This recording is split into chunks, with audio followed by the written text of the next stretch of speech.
Hey, everybody. I have the absolute pleasure of talking with writer, director, and editor extraordinaire Russell Griffin. You may be familiar with his work, having worked on Raven's Home for Disney, Netflix's Family Reunion, and now season two of How I Met Your Father, which airs on Hulu. Mr. Griffin, how are you today? I'm doing wonderfully. Thank you so much, Derek. I appreciate you having me. Of course, and I just want to say I'm a massive fan of both, the predecessor and How I Met Your Father.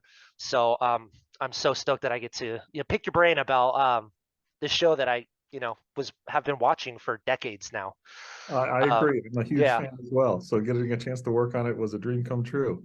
of course. So I'm just going to introduce myself really quick. I'm Derek Cornell. I am the co-founder of the DisInsider.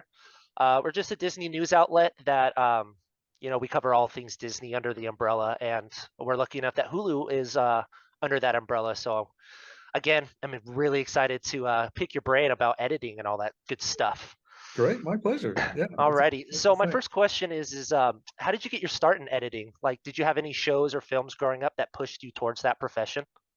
Yeah, when I was growing up and in high school, I didn't know if I wanted to be either an architect or a filmmaker. And then I sort of decided to go into filmmaking because I thought, if you're creating something and everything sort of goes away at the end, whether it's a building that's going to last for 100 years or something that's more like a story, everything eventually goes away. So why not impact people on an emotional level?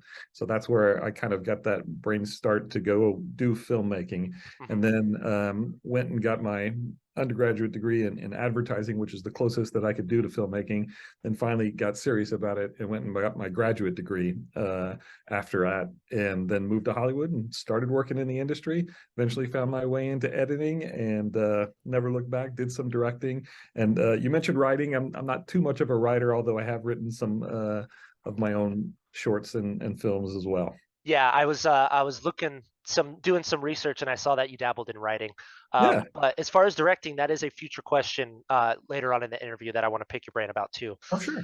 How does How I Met Your Father differ from past projects you worked on, like say Family Reunion or Nicky, Ricky, Dicky, and Don, which I saw you did 81 episodes as editor for Nickelodeon. So how does that differ from the past projects? Yeah, they have a lot in common in that they're all multicam sitcoms, which is kind of the way I specialize in the industry. And if you think of like the audience sitcom of yore, that's kind of what we do for multicam. But they also differ quite a bit. Like you have the Nicky, Ricky, Dicky, and Don, or the Ravens Home, which are more kid focused. You have a lot of pranks, a lot of visual gags. Then you start in dealing Family Reunion. It's more of a family type of show, and then you deal with How I Met Your Father, which is a young adult, or not young adult, but it's an adult show where it deals with a lot of more mature things, but they're all based around comedic timing, and they're all based around trying to get the audience to feel for these characters and live in their world. Right. And I like that you said comedic timing. How is that in the editing process is to hit those, the one-liners, which I've seen, Hilary Duff do or Chris Lowell just nail those, comedic timings. How is that in editing? Yeah, that's great. I mean, somebody asked me what the hardest thing about this job was, and the hardest thing is trying to figure out which takes to use because they're all fantastic. These guys Right. are really, really good. You mentioned Hillary, you mentioned Chris. All of our cast members are really fantastic at really knowing their characters, but also knowing the comedic moments and the emotional moments to hit. And so it does make it a dream to edit their work. And yeah, what you're doing is you're looking for that pacing, that sense of storytelling to make sure that you're propelling the narrative forward and using the best comedic moments to that resonates with the audience. Right. Yeah, that's interesting. As far as I wanted to also talk about season one, because I saw that you were just season two. Is there anything from season one that they wanted to do differently in season two? Or is it pretty much like do you get like room to experiment like with your type of editing style since you came on to the second season rather than the first? Sure. My good friend Sue Fetterman, she edited the first season. She Mhm. also edited most of How I Met Your Mother. And when she decided to go do some other projects, I was very happy to jump in and take the opportunity.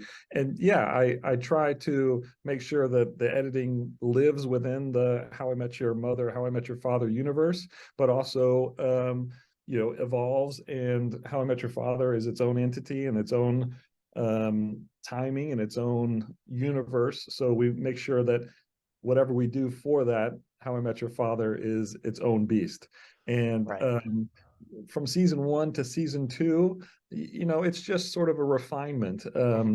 They've set the precedent in terms of how things move throughout time. We shift, from 2050 back to current day, and then we pop back and see different moments that just happened earlier in the day or a day or two before. And so we just try to keep that pace moving very quickly, so it's a fun edit for people to see and people to enjoy. And so I think from season one to season two, it's just sort of continued to evolve. Right. Yeah. And I as watching it too, um, I like that you said that How I Met Your Father is its own beast, because that's how I kind of consider it. I kind of separate, How I Met Your Mother, fantastic show as it is. How I Met Your Father is doing awesome as well. Um, And my next question is, from How I Met Your Mother, its predecessor, you have episodes that have anecdotes or scenes that won't be shown for multiple episodes or even seasons, and set up big storylines. And that's something that I really loved with Craig and Carter, how Yes. how they write that, and you have something in season two that doesn't happen until season four. And just the writing behind that is insane. So my question is that how does that work? Do you get like certain scenes, and do you include them? Like, I want to know, like, for the editing process, is like, because you're getting these scenes that you have to set up and like intertwine within the current story. I just want to know how How we that do that. works. Yeah. Yeah, of course. And you hit the nail on the head. Carter and Craig did a great job, and our current showrunners and creators of How I Met Your Father, Isaac Aptaker and Elizabeth Berger, take that and really run with it. They are fantastic showrunners and creators, and what they do for the story is fantastic. Like, as a viewer, I'm excited to see what's happening, and I know what's Right. coming. And so when we do those kind of things, where if it happens to be more advantageous for us to shoot it this week, but we know it's going to be put in an episode that's 3 or 4 down the line, we just make sure to keep that and monitor it. And then by the time we get to that episode, something might be tweaking a little bit. We had some stories that by the time we got to that episode, we realized, oh, we've done something different with the characters, or something else has changed that we needed to tweak what we've already shot. And so we're able to do that to fit the storyline as it evolves through the season. Yeah, see, I get so geeked out because I'm a film school graduate, and Oh, there you go. I took a lot of editing classes, and I know how strenuous, and just from, because I'm assuming you work at an Avid as your Yes. right. Okay, that is a whole beast unto itself. From doing the DisInsider, I'm more working with Premiere or something, but I did dabble in Avid, and I just respect everybody who uses that client software, because you need like 3 screens, and Yeah. it's awesome. I'm an I'm, editing geek, so I'm glad I get to do this. no, that's fantastic. Yeah, actually I'm looking at 4 screens right now. I'm working on a different I sitcom. love it. That's awesome. Uh, Oh, and a different sitcom. Okay. yeah, we Uh, just finished up the season finale for How I Met Your Father, so that'll air later this right. summer. And I'm working on a different show right now that'll come out on NBC. But you're absolutely right. Like, the Avid software is what 90+% of the industry works on.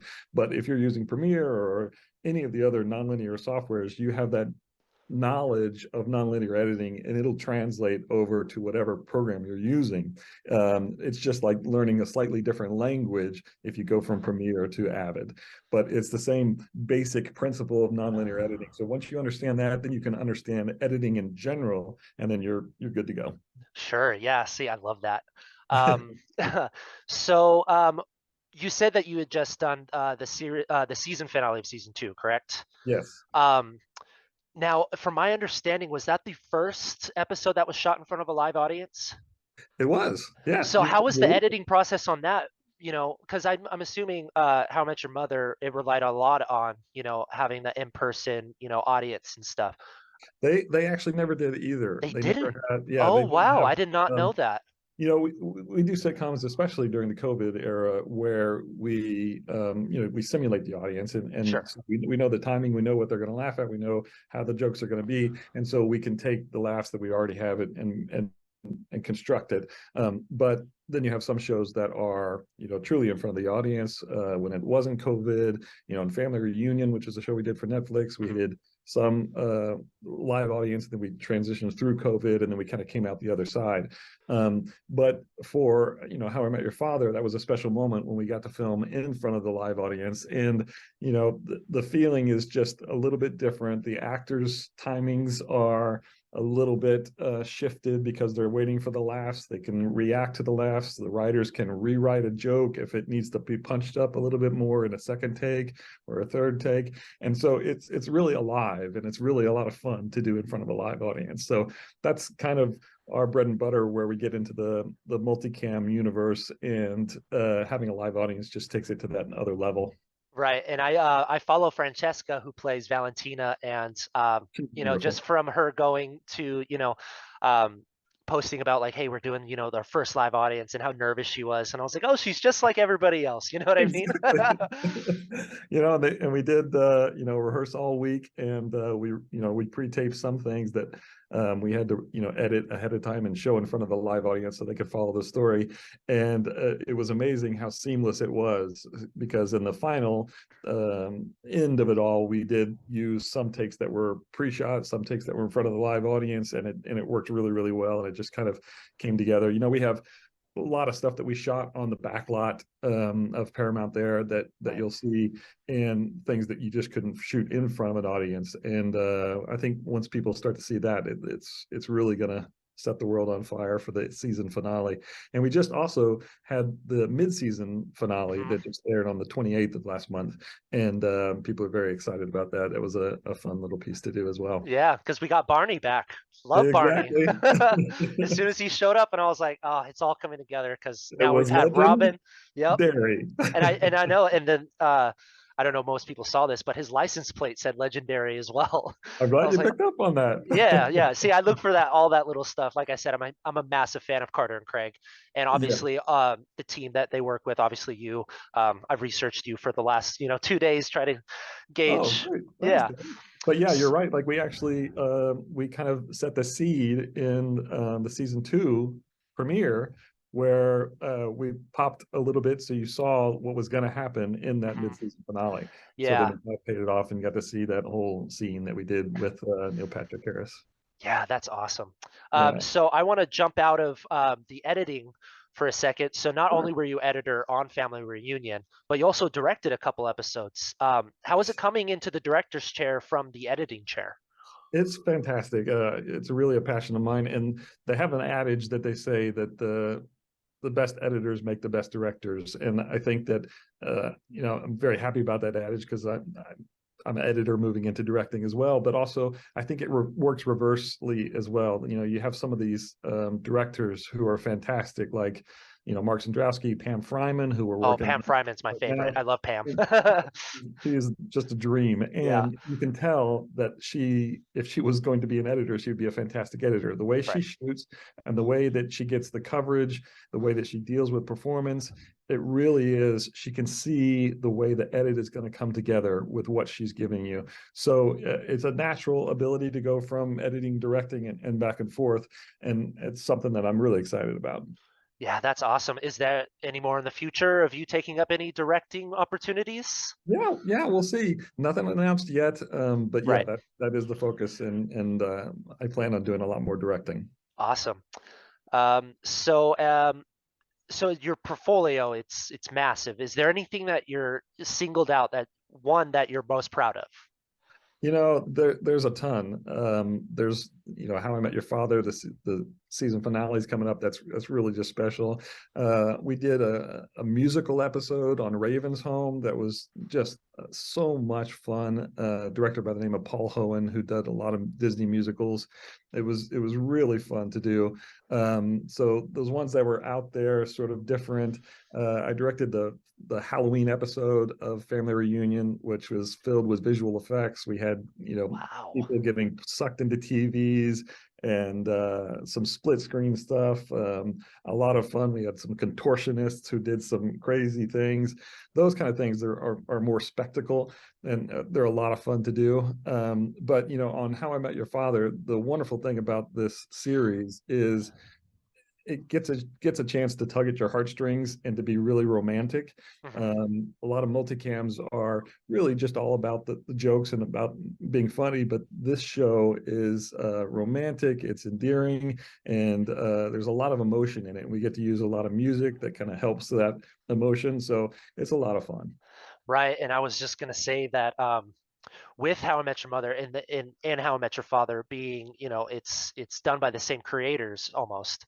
Yes. And that's what I loved most about it is because it tugs at your heartstrings. And I can't tell you how many times that I got teary eyed during, some of the seasons with You and me both. Hillary, yeah, with Hillary's or um, I for Sophie, thank you, sorry, Sure. with Sophie's father and that whole dilemma, because we left off at the cliffhanger on the mid-season finale is when she's finally wanting to find her dad, and I love Yes. how it's Barney.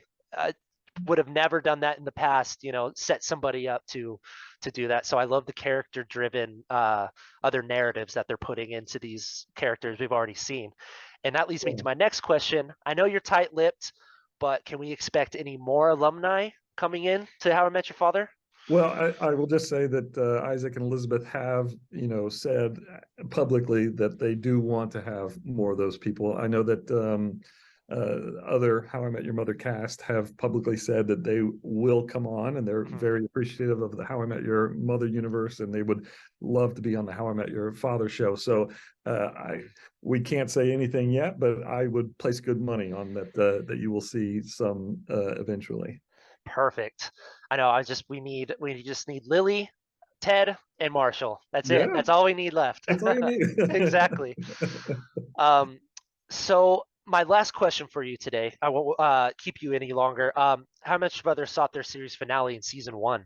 Is that something we're going to see happen with How Much Your Father? Say again. This How I Met Your Mother, the ending scene with the two kids on the couch, that was shot during the first season, so they had to keep tight-lipped for 9 years. Is that something or along the lines that we're seeing in How I Met Your Father down the line? No, it'll be something that we shoot later. If you're saying like how it's Right, going to all eventually end, yeah. right, okay. And I wish I could say that I'm holding on to something that they told me, but I'm just I like know. everybody else. Like, Hillary and Chris and everybody, we're all just kind of making our guesses as to who we think the father really is. And Right, but it's going to be a wonderful ride to get there. right. Um, and that's something that a lot of our listeners and readers, and of course I'm a journalist, so I'm gonna have to ask these questions to you. So, Sure, of um, course. um, but that's something that a lot of our readers and stuff are having fun with on in the Twitter sphere and Instagram is like, who's the father? And a Right. lot of people are saying Chris Lowell, but I'm like, it's never it's never the guy that's introduced in the first season. I'm just gonna point it out. But anyway, You never know. You never know. I mean, yeah. How I Met Your Mother was such a great, reveal, and it was just interesting to see how that kind of came about. And I'm certain that How I Met Your Father will not disappoint on that level as well. Yes, and like I said, I've been enjoying the series so far, so I'm looking forward to seeing more of your work and seeing more of this fantastic show.